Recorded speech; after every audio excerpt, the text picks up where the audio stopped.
Good day to you, people of the interwebs, and welcome to one of Bistow's Random Reviews. Today I'm going to be looking at this. It's the back cover of something. It is Iron Fist, Living Weapon, which comes in 2 volumes, Rage and Redemption. Now, this is a comic book miniseries by Kerry Kyle Andrews, and he does the art, does the writing, does the colouring, does everything apart from really, the lettering and editing. But yeah, this is just an absolute joyous comic book to read. Now, some of you may be thinking, Iron Fist, it's going to be this new Netflix series coming out in March next year, but we don't really know much about him. This, if you want to get a heads up, if you want to get a head start, this is the comic book to pick up, because it's beautifully drawn and it's beautifully written, but 2, it deals with, his backstory, his pro story. It deals with who is Danny Rand, and that is like a key question, because it's a question that maybe Danny Rand might not be able to answer himself. I mean, we might have some minor spoilers. We might head into major spoilers later, but minor spoilers are going to be throughout this. Iron Fist is a character he's a juxtaposition. I mean, it's Boo-Hoo-Hoo, another multi-billionaire orphan, that's superhero types. So, he goes, he's orphaned, he gets discovered by monks from this magical realm that is only accessible every 10 years, and he's trained in their ways. So, but it's that kind of juxtaposition between him having this quite, from a certain point in his youth, being a very kind of humble upbringing, in these monasteries, to being this, multi-billionaire. That's one clash within his character.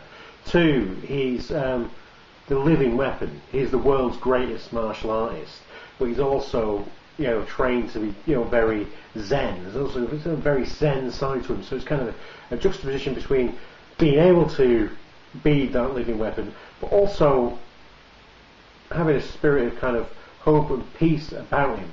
And 2, within that is also his life is pretty much dedicated. His life mission was pretty much for vengeance, and that's kind of how we meet this character. He's not really immediately likable in this series because he's kind of a broken man.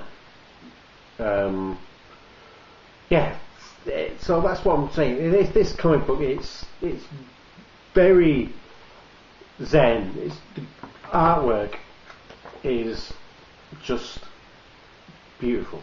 I just really like it. It's quite stylized. Sometimes it's, you get some just look up pages, pages.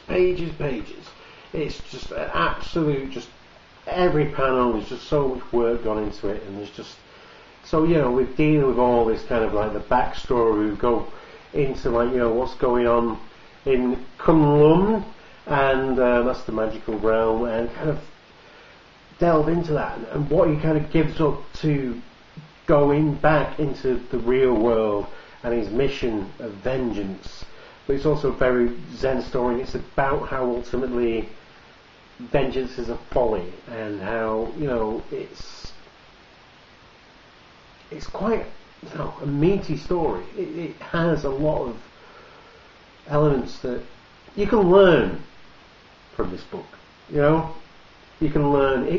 Reading this can make you a better person, because it's about not living in the past.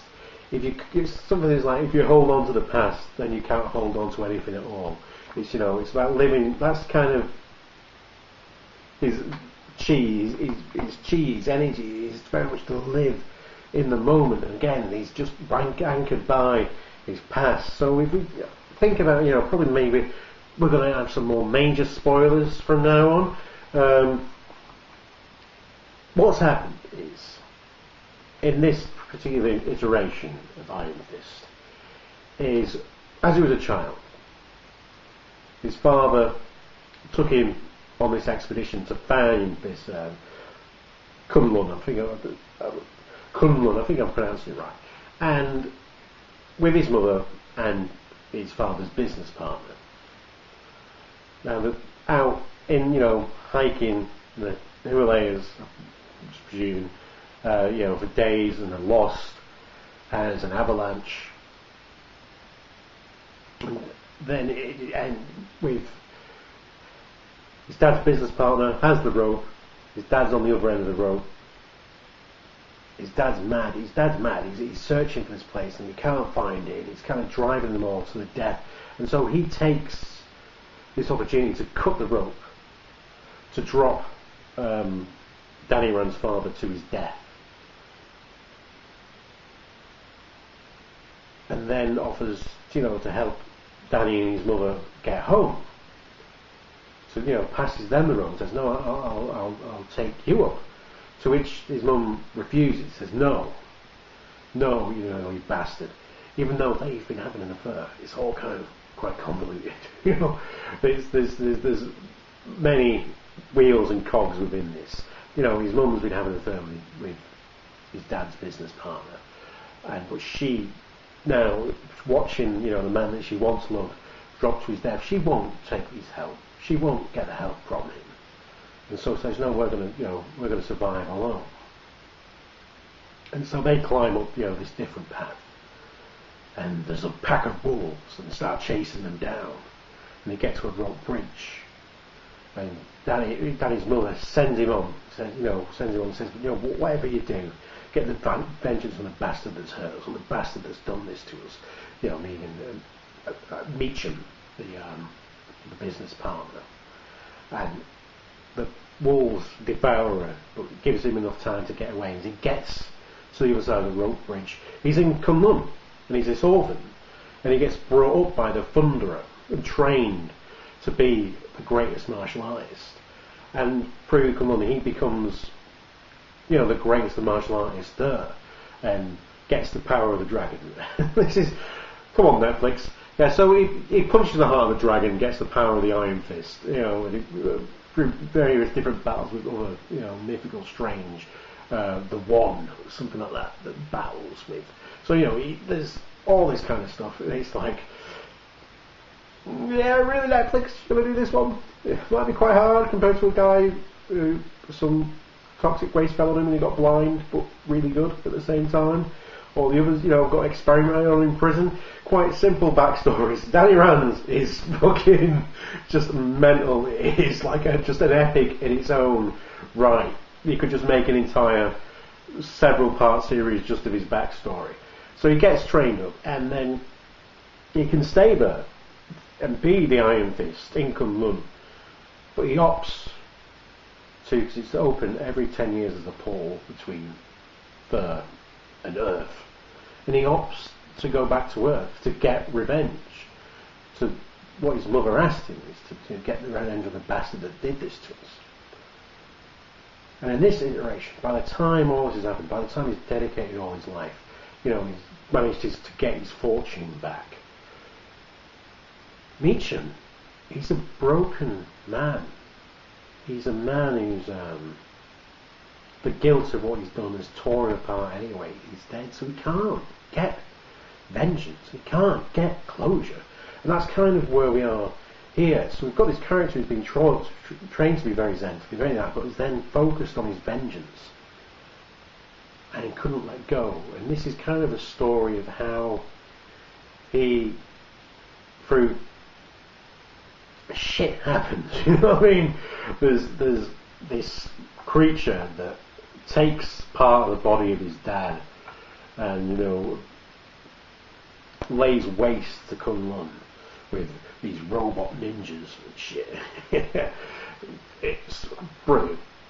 And then, he goes back and he fights this guy and he loses. So not only is Danny Rand broken in spirit, he ends up broken in body as well, and that's how That's where rage gets him. That's how rage gets him. But then redemption is about him focusing himself again, about fighting his inner demons. He goes to basically hell to meet his mother. He's surrounded by packs of dogs, to ask for that forgiveness for leaving her behind. Because it's just something that he's had to go and in getting that forgiveness, finding that forgiveness, it's about letting go of that vengeance in it. It's just the artwork is just fantastic.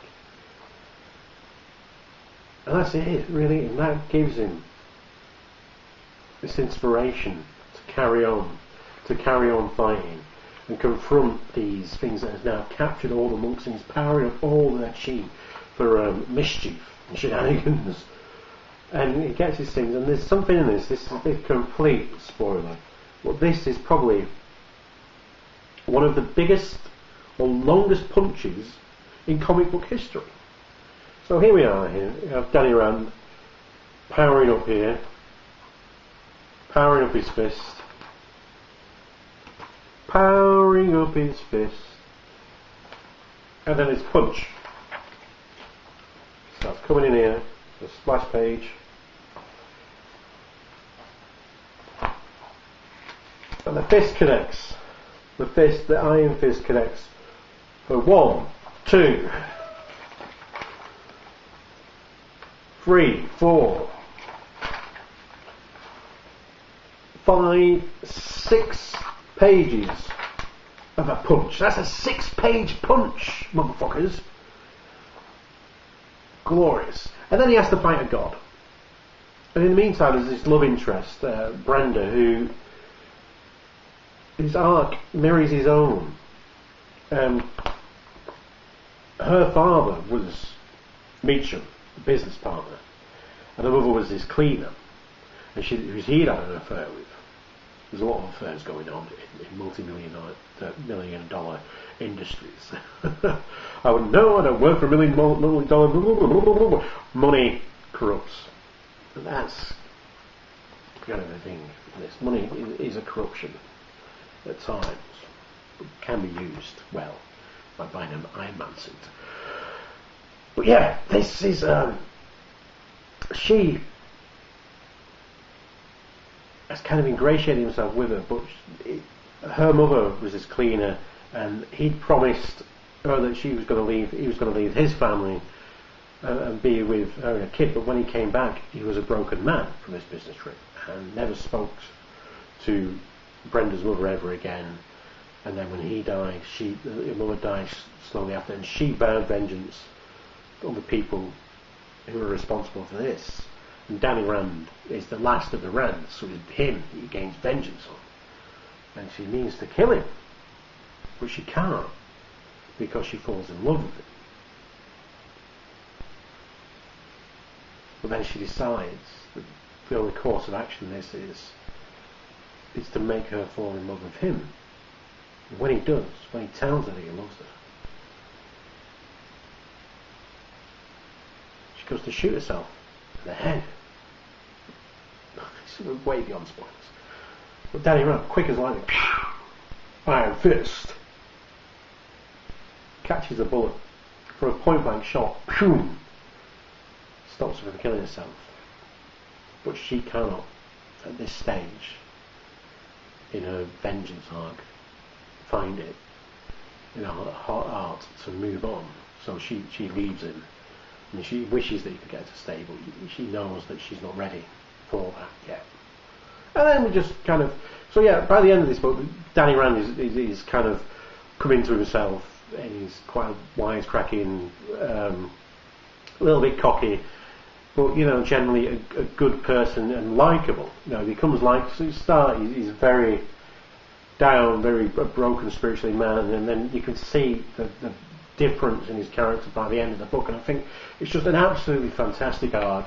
It's an absolutely great study of a character, about what it is to be a living weapon, and what it is to have vengeance and not to hold on to that, and to be all you can be. It's very philosophical. It's very zen. That's why I really like it, and it's worth checking out. So that's my little random review on Iron Fist, the Living Weapon, Rage and Redemption. Join me next time, we'll do some other stuff. Until then, from Iron Fist to Bisto Fist. Fisto! Fisto!